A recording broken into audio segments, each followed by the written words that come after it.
meeting of the Contractors State License Board come to order. My name is Nancy Springer, the committee chair. Information: only board members who are members of the committee may sit at the table. Other board members who are in attendance must observe from the audience. If a quorum of the board is present, those members who are observant cannot participate in the discussion. Committee member Mike Layden is participating via teleconference from Norwalk. Mike, you there? I am. Thank you. Yes. And Paul Schifino is participating via teleconference from Gardena. Did I say that right? Hi, I'm here, Nancy. Thank you, Paul. Welcome, both of you. And we also have Joan Hancock, committee members Joan Hancock and Johnny Simpson have an excused absence for today. Laura, can you introduce Betsy and Chuck Corn? So I also want to introduce Betsy Figuera, who's the manager in the Legislative Affairs Division. We're now a staff of 2, which is very exciting. Betsy started earlier this year. I think I neglected to introduce her at the last committee meeting, but Betsy's been at the board for several years and is the most knowledgeable one about our laws and regulations. Nancy Springer. Here. Dave Diaz. Here. Here. Mike Layton. Here. Paul Schifino. Here. Okay, thank you.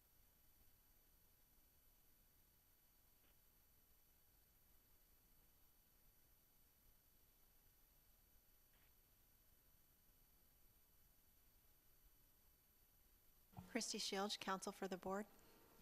Cindy Kanemoto, Chief Deputy Registrar. Dave Diaz, board member. Cindy Christensen, Registrar. Nancy Springer, board member. Laura Zuniga, Chief of Legislation. Betsy Figuera, manager in legislation. Rick Lopes, Chief of Public Affairs. Chris Walker, Cal Staffman. Amanda Kelly, Department of Consumer Affairs. Richard Markson, Civic Advocacy Group. Ted Rieger, Northland Potatoes. Claire Goldstein, CSLB Public Affairs. Ashley Caldwell, Public Affairs. In the Norwalk office. Mike Layton, board member. Jesse Flores, Deputy Chief Enforcement. And we have no public there. No public here. Thank you. And Paul, at your office? No public here. Okay, thank you.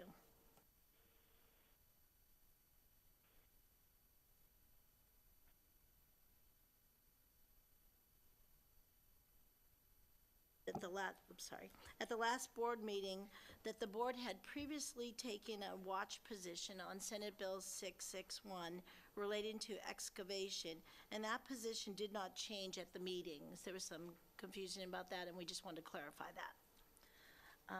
And do we have any other comments from any of the committee members out there? No.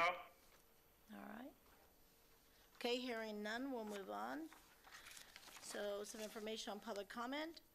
This item is provided for public comment pertaining to items on the agenda as well as items not on the agenda. However, the committee cannot take any action on items not listed on the agenda. CSLB welcomes public comment on any item on the agenda, and it is the CSLB's intent to ask for public comment prior to the committee taking action on any agenda item.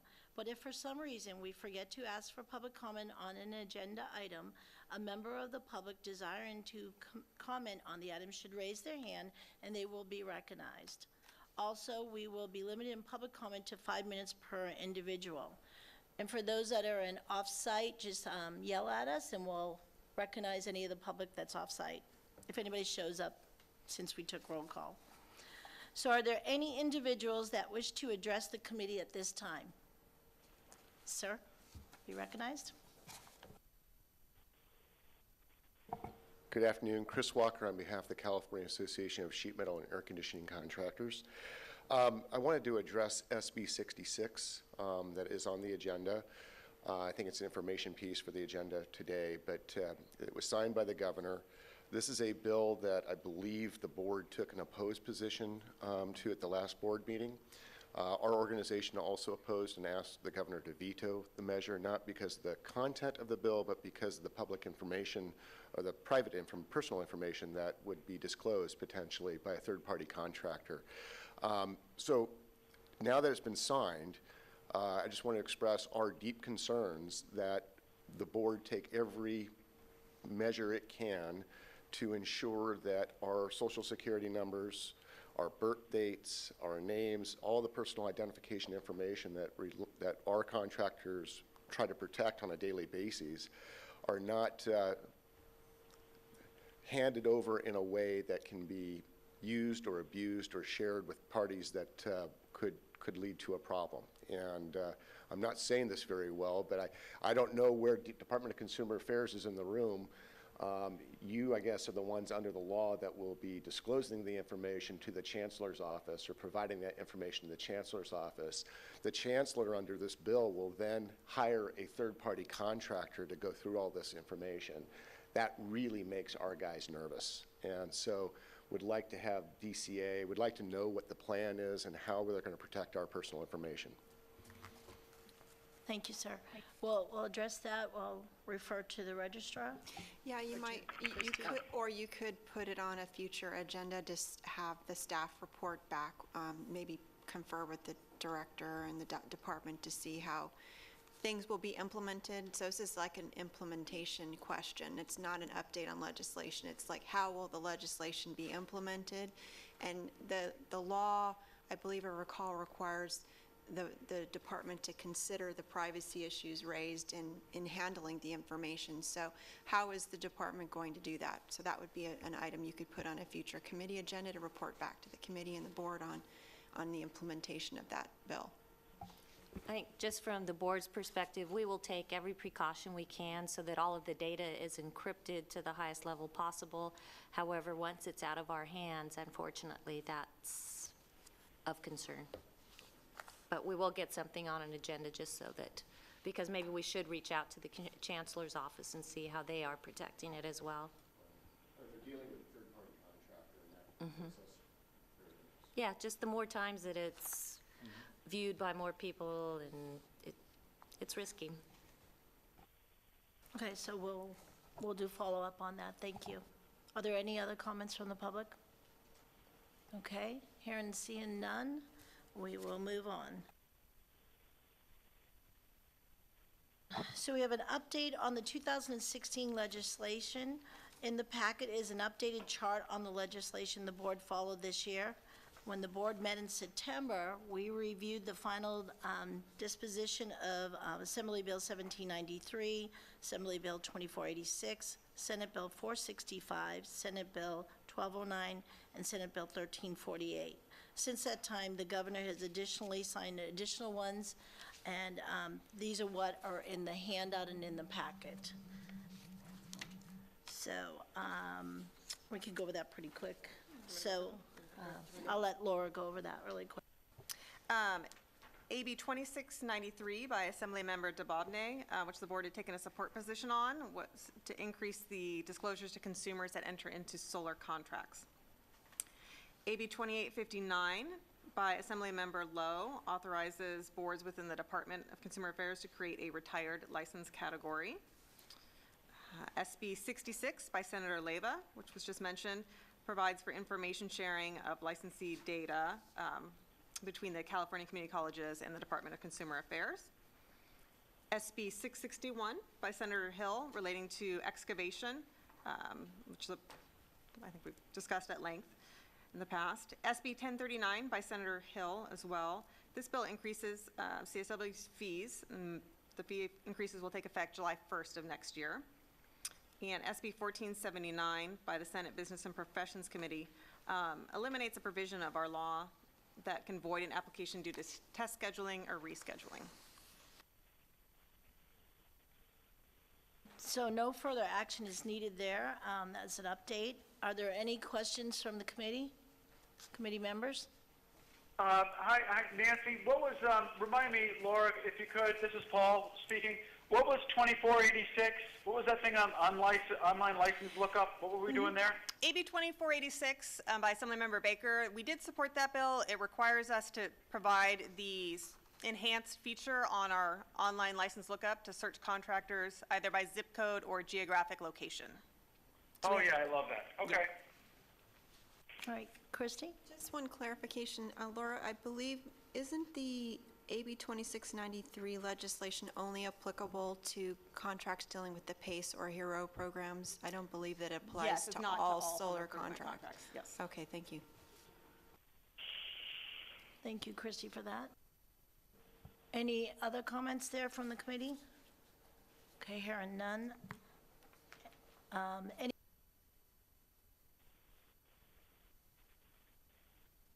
Okay, we'll move on, hearing none.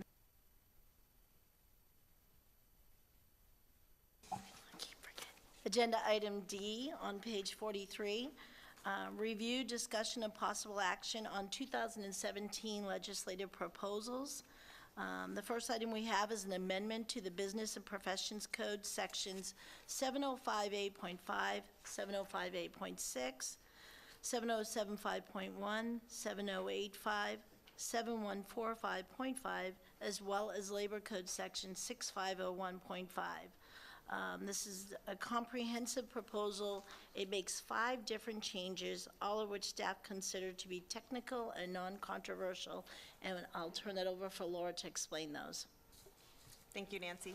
So again, as Nancy said, we put all of these changes into one proposal because we felt they were all non-controversial, and we consider them candidates for an omnibus bill by either the Senate or Assembly Business and Professions Committee. And so if they're approved by the board, we will submit them for consideration. So the first change is to make amendments to both the B&P Code and the Labor Code, and those changes are necessary to reflect the fairly recent adoption of our C-22 asbestos abatement classification. So this is just to reflect the existence of that classification in different provisions of the code. Laura? Yes. Laura, it's Paul. Could I ask a question as we go? Yes. Go ahead. Oh, good. Could you remind me, and this is a little bit, it relates to the asbestos, the C-22, is that, we got rid of the certificate. Remember there's some type of a certification we used to get for asbestos? Just remind me again, is it any asbestos you need a C-22, or is it subject to certain restrictions? How did that work? Sure, I'll answer it. This is Betsy. The C-22 allows somebody to do asbestos abatement in any classification or in any trade. The certification still exists, and it focuses the asbestos abatement in the other classifications held by the contractor. So if they have a flooring classification and a certification, they should only do asbestos abatement in flooring. Or Got it. And then wasn't there a, 100 square feet was allowed Right. without getting a certification or a license or something like that? Right, and that still is in place. Okay, okay, thank you. You're welcome. So let's see, the second provision is going to eliminate one provision in our law, in Business Professions Code section 7075.1. This language was added when the LLC option was created, and allows a license to be acquired through an asset sale. However, we've been unable to implement this provision as a license is not an asset that can be acquired through a sale. So we're proposing to eliminate this provision so there's no confusion for anyone who is reviewing these provisions and thinks that is an option. The third provision relates to our arbitration program. This proposal is going to clarify that the registrar retains discretion on whether or not to refer a complaint to arbitration. This is how it's been implemented in the past. We just want that clarified so there are no future questions. Okay. The fourth change incorporates Cal OSHA's regulations relating to safety provisions so that CSLB has the authority to discipline a contractor for a violation of the regulations. We now reference the code section. This is just going to incorporate the related regulations into our statute.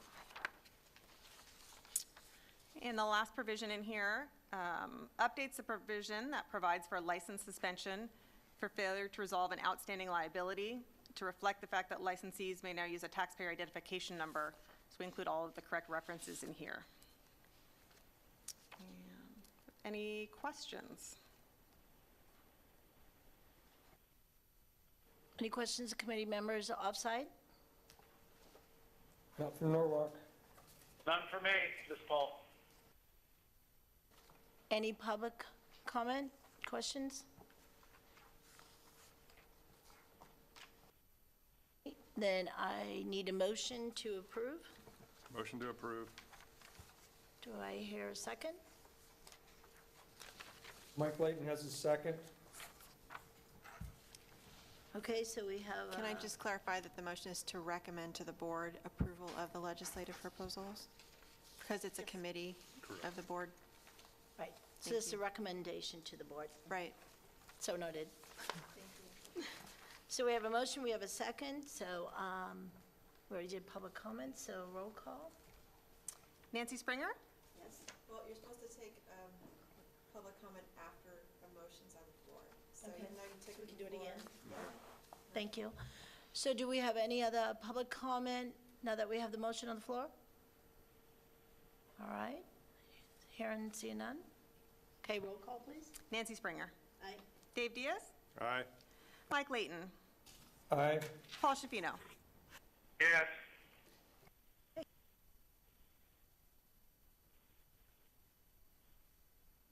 Thank you.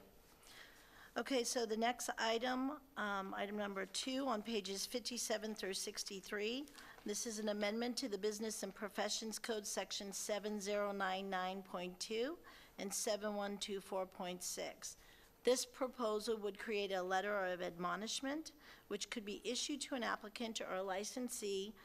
This letter of admonishment would be in between our current advisory notice, which is not disclosed to the public and cannot be used as a basis for future discipline, and an administrative citation, which is publicly disclosed and may be used as a basis for future discipline when necessary.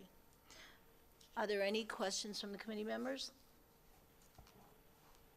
Not from Paul. Mike? No. Okay. Do you have any questions from the public? All right, hearing and seeing none. Have a motion? Motion to recommend to the board, full board. Do we have a second? Paul, this is Paul, second. All right, and do we have public comment? Sure. Yeah. Sure can. Chris Walker on behalf of Cal SMACNA. So the letter of admonishment, it will stay on the contractor's record for a year, is what I'm understanding in reading this. It would be listed on the online license lookup on the record for a year. So yes. it would show like a citation would show. Correct. Okay. So we picked a shorter amount of time than the citation. Right. Okay. Okay. Thank you. Any other public comment? All right. Well, I just want to, for information, so this is, I think the packet indicates, there's already a board in the department that has this authority in statute, so this is replicating what they have, and it's a more informal process, so as the staff indicated, it would help resolve some of the less serious offenses at a lower level with an informal conference hearing option. And then the only difference is that the time set here is 1 year for publication. That's completely a policy call for you, and the other board doesn't have a time limitation on posting, but you can have one consistent with your other types of, your citation, I think, is 5 years. So this is a proposal for 1. Thank you. And we have another public comment? I have a question. Richard Markson, Pacific Advocacy Group. In the proposed change in C1AI, it says no individual other than the legal counsel or authorized representative of the licensee may accompany the licensee. What constitutes an authorized representative? I believe the licensee would have to provide us authorization for someone else to represent them. Okay, So thank you. through a letter, something like that. All right, thanks. The goal, sorry. Go ahead, Christy. The goal with this process is that it be very informal and not a full adjudicative notice and hearing process where you have witnesses and testimony. It's a documentary evidence proceeding, and so that's why the number of people that are attending are limited to the party that's being issued the letter of admonishment and the representative, because that's just the person that's assisting them with their argument. But we don't want them bringing in a bunch of witnesses and making it a more extensive process than it's intended to be. That's why it's narrowed to your legal counsel or an authorized representative. Thank you for that clarification.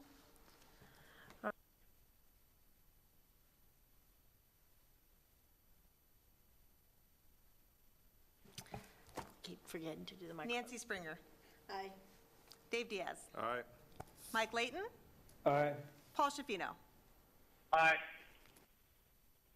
All right, so that's been improved and moved, and it'll be taken to the board. I keep checking it twice. Do we have any other, before we, I request a motion for adjournment, do we have any other comments from committee? No? Nothing else? All right, do I have a motion for adjournment? Motion to adjourn. Do I hear a second? Paul, second. All right, public comment? Public comment. Public comment? All right, roll call? Nancy Springer. Aye. Dave Diaz. Aye. Mike Layton. Aye. Paul Shafino. Aye. Thank you, everyone. Been adjourned. Thanks, guys. Thank you. Thank you. Yeah, no kidding.